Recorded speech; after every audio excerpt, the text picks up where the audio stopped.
Buon pomeriggio, sono Francesca Benvenu di Studio D e questo è il primo di una serie di brevi appuntamenti per raccontarvi alcuni dei reperti più significativi esposti nelle sale del Museo Nazionale Concordiese di Portogruaro,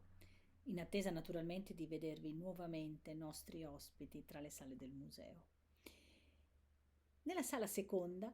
proprio dove sono anche esposte alcune tra le monete più preziose ritrovate nel territorio concordiese e alcuni dei ritratti degli antichi abitanti della colonia romana di Iulia Concordia,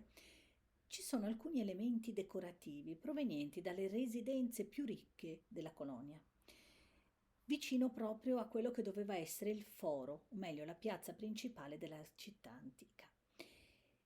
Uno di questi, a forma quadrangolare, in un marmo che probabilmente proviene da un'isola greca, quindi di estrema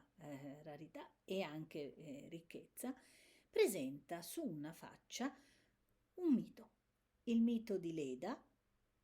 questa donna bellissima che è rappresentata discinta, poggiante con un braccio sulla roccia e con l'altra mentre abbraccia, colta nell'atto di abbracciare, un animale, un cigno bianco che la sta baciando sulla bocca. Non è altri che Zeus, trasformatosi in cigno per poterla avere. Dal loro amore nasceranno Polluce ed Elena, dall'amore però di Leda, del marito, re di Sparta, Tindaro, nasceranno Castore e Clitennestra, questo secondo alcuni dei miti.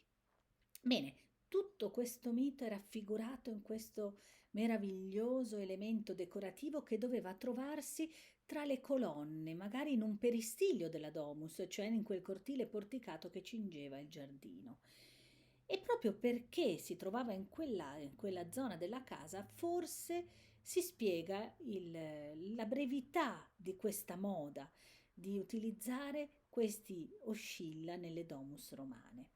perché proprio tra l'età augustea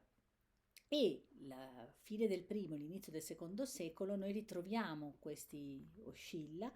che verranno poco a poco però dimenticati perché cambierà anche il modo di costruire le residenze dei romani più abbienti. È un oggetto straordinario perché nel nord Italia, considerate che sono circa 131 gli oscilla ritrovati, e rarissimi sono i casi di miti, soprattutto negli oscilla quadrangolari, perché le forme più ritrovate sono di solito quella tonda, quella a pelta, cioè questo scudo delle Amazzoni,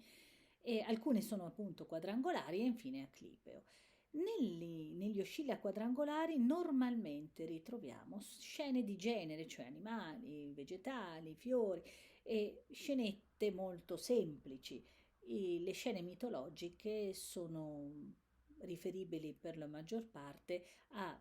oscilla che si ritrovano nel sud Italia, nel centro Italia, ma non nel nord. È quindi una rarità ed è per questo che io vi invito a venirlo a vedere dal vivo per apprezzarne tutti i minuscoli aspetti che adesso non riesco in questa breve chiacchierata ad elencarvi e enumerarvi. Vi aspetto.